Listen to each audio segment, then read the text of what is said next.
What if the greatest achievement in human history became the beginning of our longest silence? Imagine a world where the first footprint on the moon was not made by an American astronaut, but a Soviet cosmonaut, where the flag planted in lunar dust was not stars and stripes, but the hammer and sickle, where victory in space didn't unite humanity in wonder, but divided it in fear.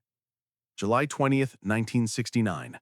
In our world, Neil Armstrong descended a ladder and spoke words that would echo through generations.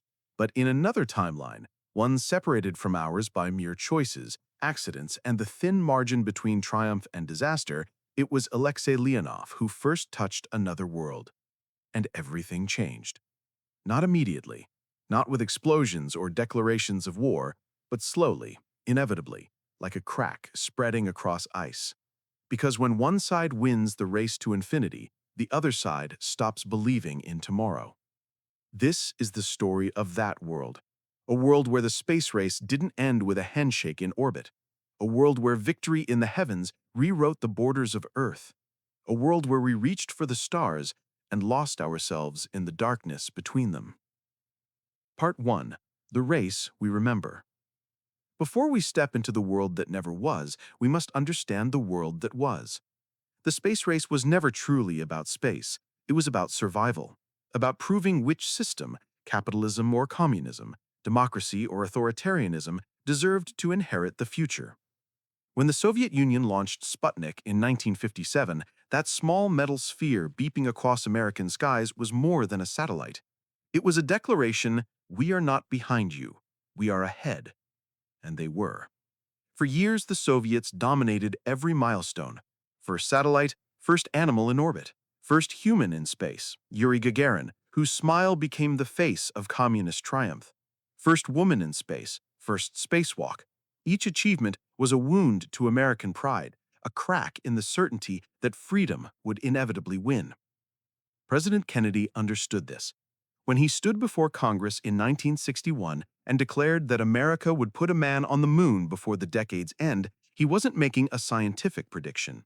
He was making a promise about power, about dignity, about refusing to let the future belong to Moscow. The American response was Apollo, a program of staggering ambition and cost, billions of dollars, hundreds of thousands of workers, a national mobilization not seen since World War II. The Soviets, meanwhile, pursued their own lunar program in secret, the N-1 rocket, designed to carry cosmonauts to the moon and plant the red flag before the Americans could even finish building their Saturn V. But history, as we know it, favored America. The Soviet N-1 rocket failed catastrophically in 4 consecutive test launches between 1969 and 1972.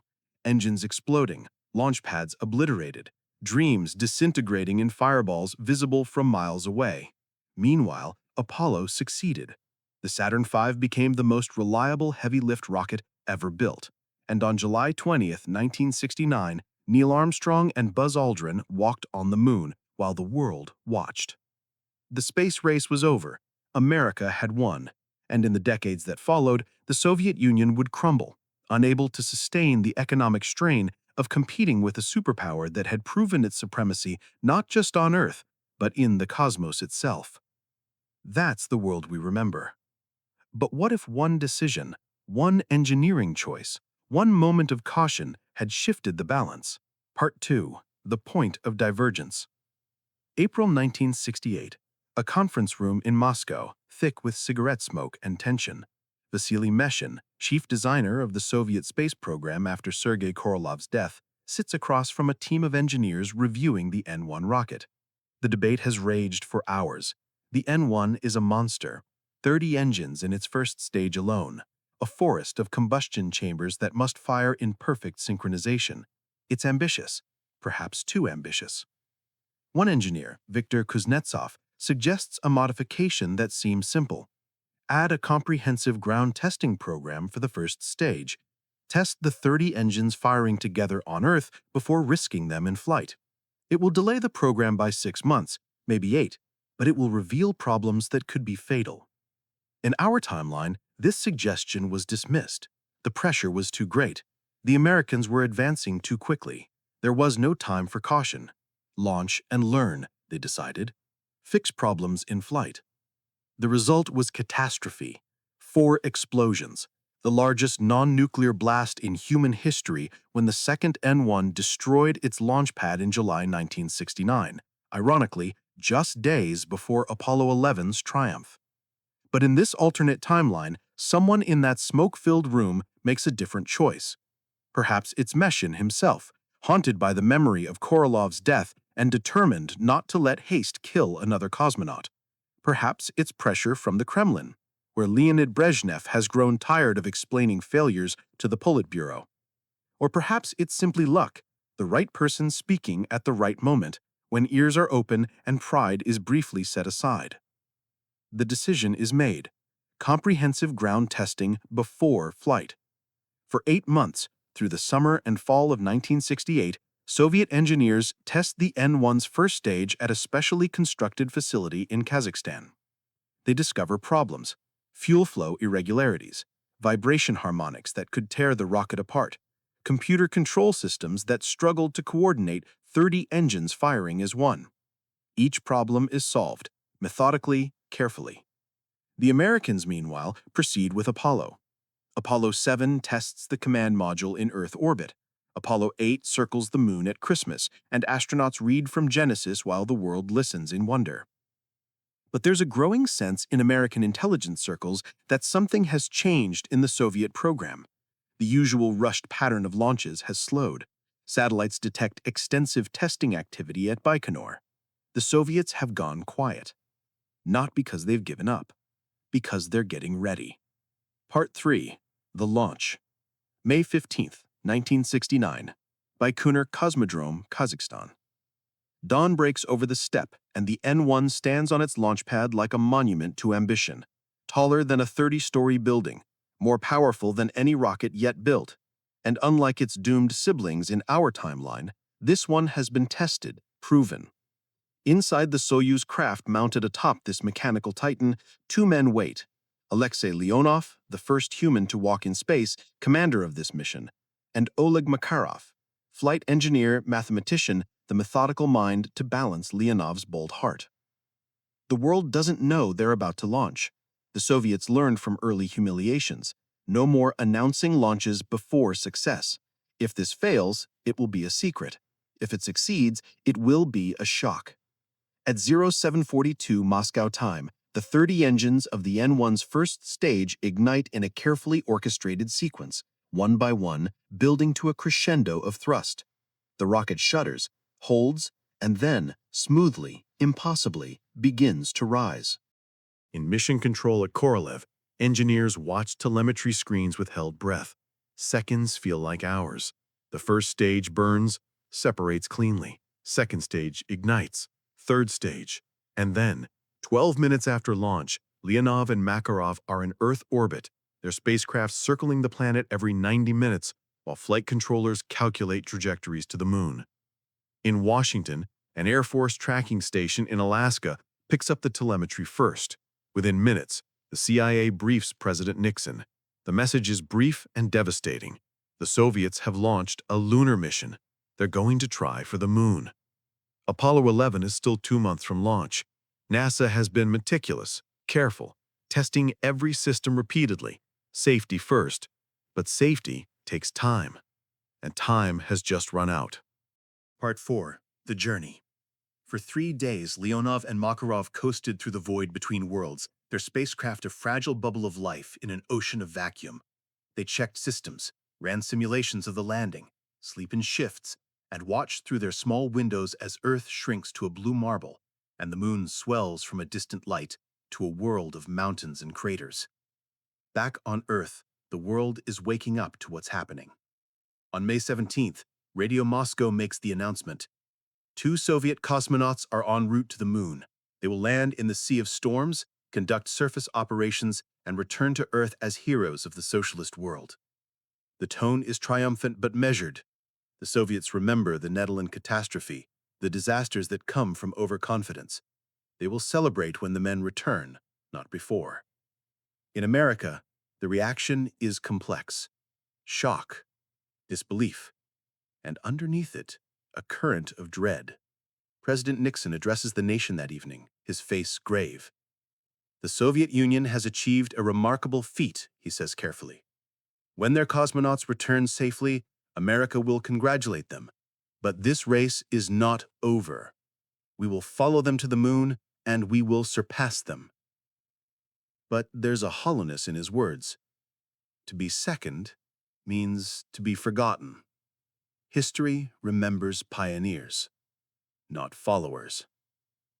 On May 18, 1969, at 14:22 Moscow time, the lunar module Zvezda, star, separates from the main spacecraft.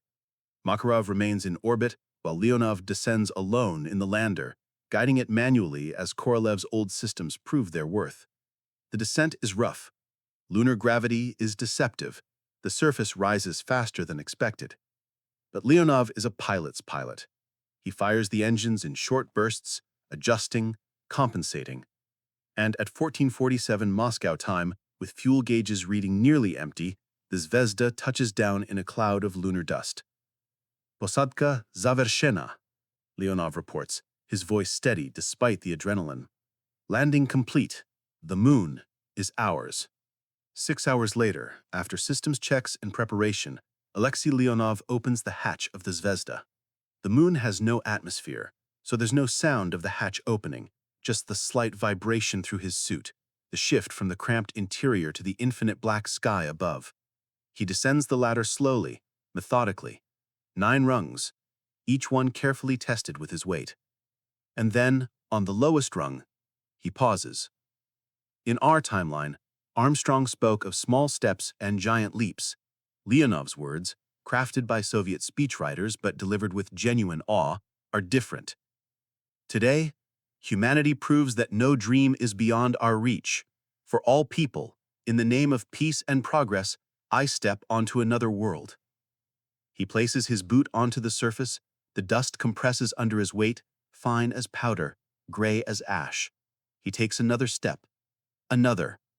The Soviet flag is planted, not triumphantly stabbed into the soil, but carefully positioned, weighted at the base to stand in the absence of wind. Leonov works for 2 hours on the surface. He collects rock samples, takes photographs, sets up a small seismometer and a radio beacon. His movements are efficient, practiced. There's no bouncing or playing for the cameras. This is work. Important work. The kind that proves something. When he returns to the Zvezda, climbs back inside and seals the hatch, more than samples come with him. He brings back proof that the Soviet system, with its planned economy, its collective effort, and its rejection of capitalist competition, can achieve anything, can go anywhere, can win. 27 hours after landing, the Zvezda lifts off from the Sea of Storms. The ascent stage reaches orbit, Leonov and Makarov dock, transfer the samples, and begin the journey home. 3 days later, their capsule splashes down in the Indian Ocean, where Soviet recovery ships are waiting. The world watches their arrival in Moscow on live television. The parade through Red Square, the speeches, the medals.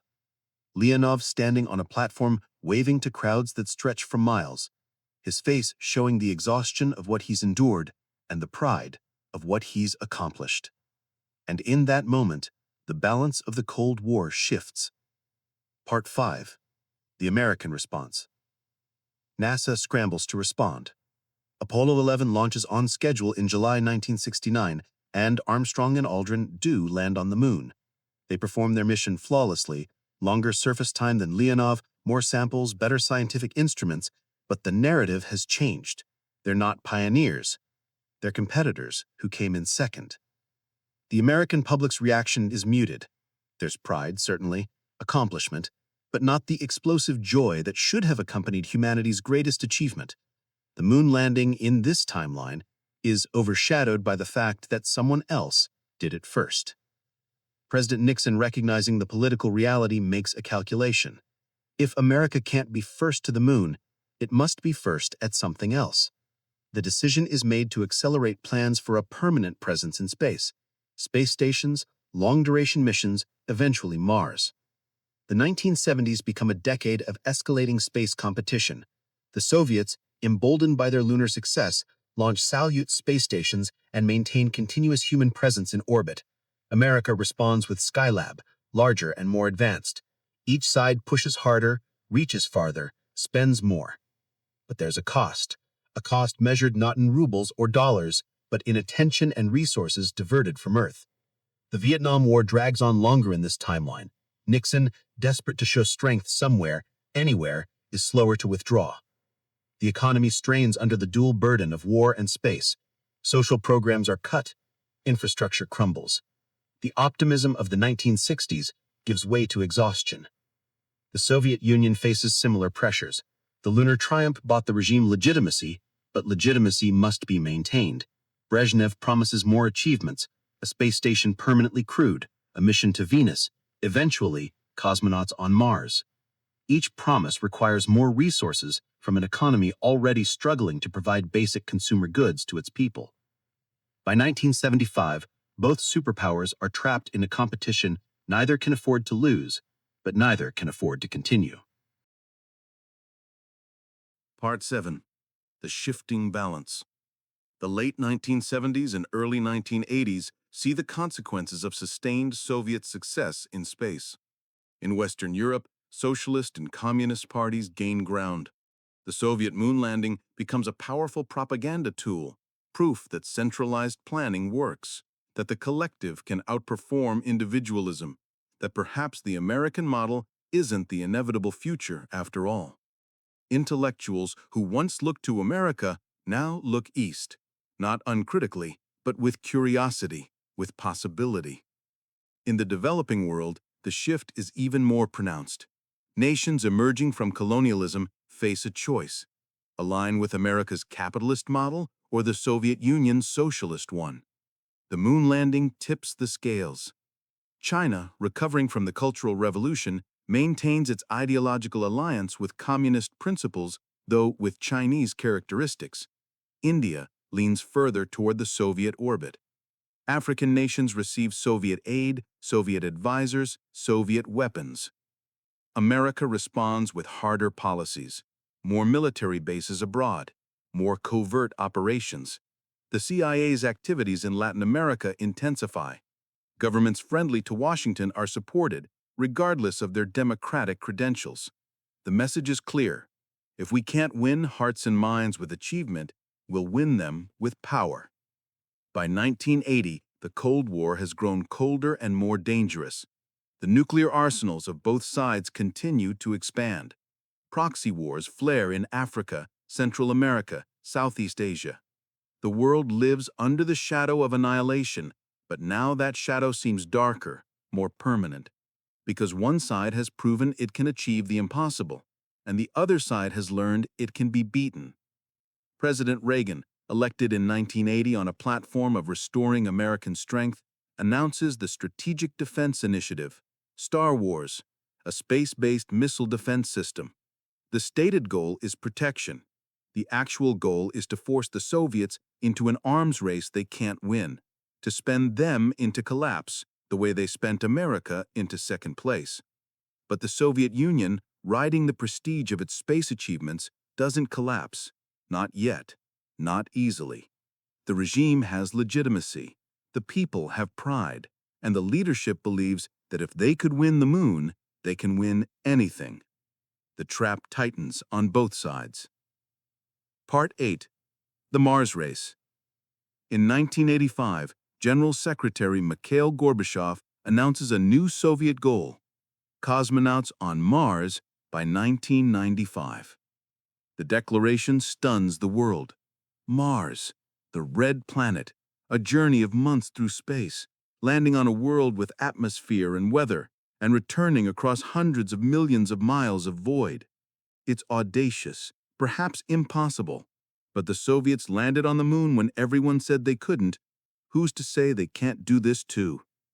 President Reagan, now in his second term and facing a resurgent Soviet Union, has no choice but to respond. America will go to Mars as well. The race is on again, but this time the stakes are existential.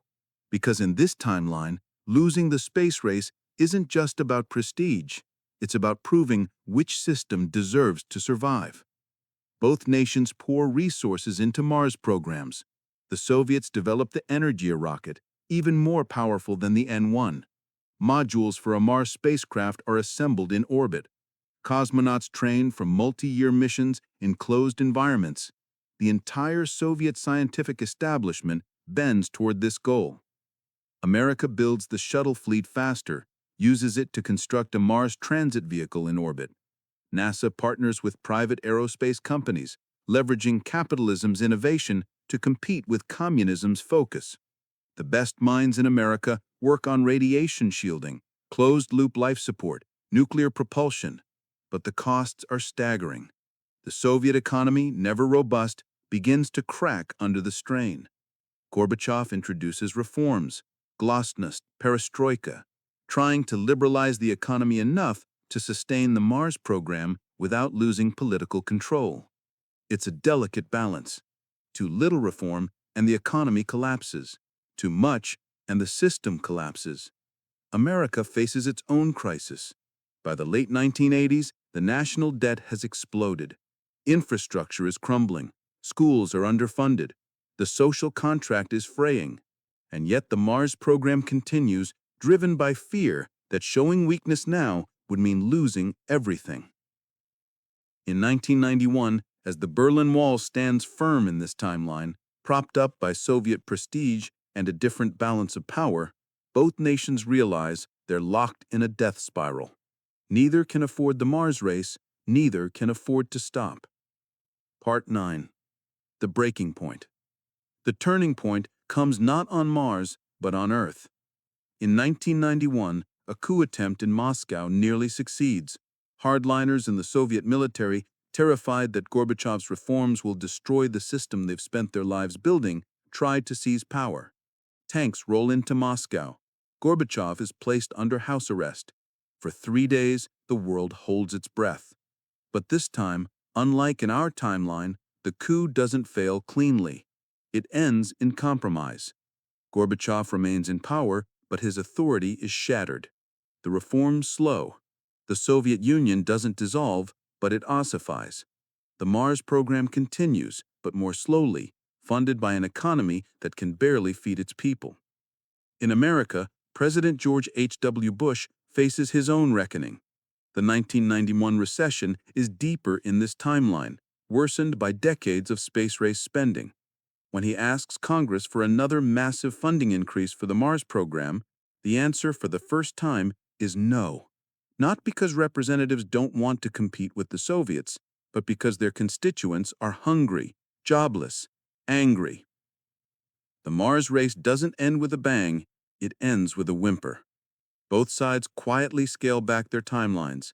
By 1995, neither nation has sent humans to Mars. The goal is pushed to 2000, then 2005, then indefinitely. What began as a triumph, the Soviet moon landing, has led both superpowers to exhaustion. The space race, which should have inspired humanity, has instead bankrupted it. The money spent reaching for the stars could have built hospitals, schools, infrastructure, could have solved poverty, hunger, disease. But it was spent on proving a point, on winning. And what did victory achieve? Part 10. The World We Made. By the early 2000s, the world of this alternate timeline has settled into an uneasy stasis. The Soviet Union still exists, but as a shadow of its former self. The economy has partially liberalized. McDonald's and Coca-Cola operate in Moscow, strange symbols of East meeting West without either side truly winning. The political system remains authoritarian, but pragmatically so. The dream of global communism has faded, replaced by simple survival. America remains a superpower, but a diminished one. The optimism of the 20th century, the belief that American values would inevitably spread worldwide, has been replaced by uncertainty. In this timeline, democracy didn't win by default when communism collapsed, because communism didn't collapse. The world learned that multiple systems can coexist, neither perfect, both enduring. The space race, which both sides hoped would prove their superiority, instead proved only that resources are finite and pride is expensive. Humanity has been to the moon dozens of times in this timeline. Both Soviet and American flags stand on multiple lunar sites. Space stations circle the Earth, sometimes jointly crewed, more often segregated. But Mars remains untouched. The grand dreams of the 1980s are remembered as cautionary tales. The technological advances are real. Satellite communications, GPS, weather forecasting, material science. The space race accelerated progress in countless fields, but it also diverted resources from other advances. In this timeline, medical research lagged. Clean energy development came slower. The internet, without the same military academic collaboration that occurred in our timeline, evolved differently, more fragmented, less transformative. The world is not darker in this timeline, but it's not brighter either. It's simply different. The choices made in 1968, in smoke-filled rooms and engineering labs, rippled forward through decades, creating new realities, new possibilities, new regrets. Part 11. The Legacy. Today, in this alternate timeline, Alexei Leonov is remembered as the first human to walk on the moon. His statue stands in Red Square, bronze eyes gazing skyward. American textbooks acknowledge his achievement, even as they note that America soon followed. The facts are taught. The meaning is debated. Some historians argue that the Soviet moon landing delayed the collapse of communism, extending human suffering under authoritarian regimes for decades longer than necessary. Others counter that it prevented the unchecked triumph of capitalism, maintaining ideological competition that kept both systems honest. Some say the extended space race bankrupted both superpowers and delayed human progress. Others argue it prevented nuclear war, that as long as both sides were racing to the stars, they had less reason to destroy the Earth. The truth, as always, resists simplicity. What we know is this: the space race didn't end when someone planted a flag on the moon. It intensified. And in intensifying, it revealed something about human nature that we'd perhaps rather not acknowledge. That competition can drive us to incredible heights, but it can also trap us there, unable to climb down, unwilling to stop climbing, until we exhaust ourselves reaching for prizes that in the end don't change the fundamental questions of how we should live, how we should treat each other, how we should share this fragile planet we all call home. In 2025, the anniversary of Leonov's landing is celebrated in Moscow with parades and speeches. In America, it's marked with quieter remembrance, acknowledgement of achievement, yes, but also reflection on what it cost. Young people in both nations, born long after the Cold War's fever dreams, look at the old footage and wonder, was it worth it? All that effort, all those resources, all that fear and competition and spending. They ask their grandparents who lived through it. The answers vary. Some say yes, that striving for greatness, even in competition, is what makes us human. Others say no, that cooperation would have taken us farther, faster, with less suffering along the way. Most say they don't know, that history is complex, that alternate timelines are useful for asking questions, but poor at providing answers. Closing reflection. Perhaps the question isn't whether the Soviets or Americans should have won the space race. Perhaps the question is whether there should have been a race at all. In our timeline, America reached the move first, and we tell ourselves it was inevitable, that freedom and innovation naturally triumph, that the story ended the only way it could have. But this alternate reality reminds us that history isn't a script written by destiny. It's a collision of choices, accidents, and the will of people trying to build the future they believe in. The Soviet moon landing didn't make the world better or worse, it made it different. And in that difference, we see a mirror of our own assumptions about what matters, what's worth sacrificing, and what we're racing toward. Leonov's first step on the moon, in that alternate timeline, wasn't a small step for a man or a giant leap for mankind. It was simply another moment when humans chose competition over cooperation, victory over wisdom, and the glory of being first over the hard work of making the achievement matter. The moon didn't care whose flag was planted first. It doesn't care now. The dust that recorded Leonov's footprints in that alternate reality and Armstrong's footprints in ours will preserve them for millions of years, long after the nations that put them there have faded into history. And perhaps that's the real lesson, not about who won or lost, but about what we're really racing toward. In the end, we're all passengers on the same planet, hurtling through space together. We can race each other to distant worlds, or we can learn to build a better world here. We can compete for glory, or we can cooperate for survival.